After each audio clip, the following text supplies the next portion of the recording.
testified against 45 today, and basically Cohen basically stated that 45 basically says Michael Cohen accuses 45 of an expansive pattern of lies and criminality.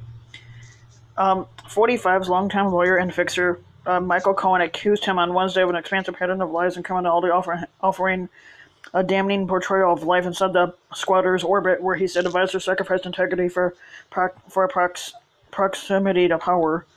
Michael Cohen, who represented 45 for a decade, told Congress that the squatter lied to the American public about business interests in Russia during the 2016 campaign and lied to reporters about stolen Democratic emails. 45 also told Cohen to lie about illegal hush payments to cover up alleged sexual indiscretions, meaning Stormy Daniels and McDougal, whatever the girl's name was.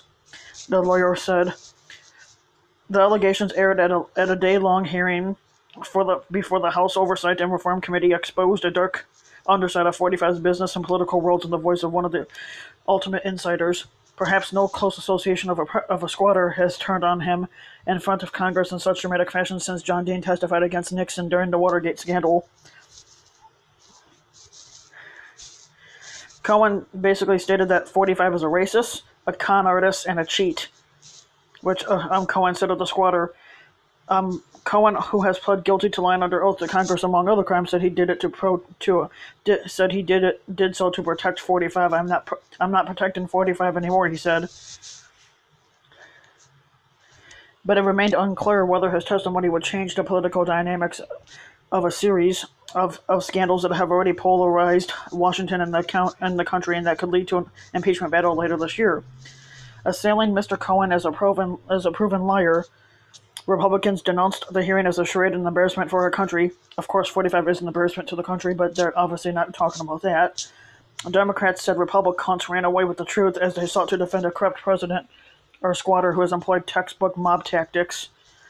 As with so many other moments of the 45 era, the hearing seemed to be as much about partisan theater as fact-finding, with the two sides fixed in their views and unbending in their approach. Democrats and Republicans set forth their own conflicting narratives about the man who once served 45 either as a dissembling, disgruntled former employee trying to reduce his sentence, or a fallen sinner who has realized his mistakes and is now trying to redeem himself by coming clean. Through it all sat Cohen, 52, with dark circles under his eyes as he awaits a 3-year prison term that begins this spring. Apologizing repeatedly to his family, Cohen described his 10 years working for 45 as a trip into a world of deceit in which the lawyer ignored his own conscience in order to get close to a magnetic person of power. Sitting here today, it seems unbelievable I was so mesmerized by 45 that I was willing to do things for him that I knew were absolutely wrong, Cohen said. When he met 45, he knew him as a real estate giant, an icon at the center of the action. Being around 45 was intoxicating, he said. In a private business, Cohen said he rationalized 45's dishonesty as trivial, but as squatter, he said, I consider it significant and dangerous. Cohen said he had come to realize that he sacrificed his own ethics and was now seeking redemption for his own misdeeds. The more people who follow 45 as I did blindly are going to suffer the same consequences that I'm suffering, he said. I lost it all. The hearing came while the squatter was halfway around the world in Vietnam for a meeting with North Korea's leader Kim Jong-un. His family and advisors expressed anger at the timing of the hearing, arguing that Democrats were undercutting 45 in the sensitive nuclear diplomacy for political gain. Cohen had stated that basically he lost everything, and not just that. He basically said that he gave loyalty to a man who does not give any in return, which is true. 45 demands loyalty, but he offers none in return.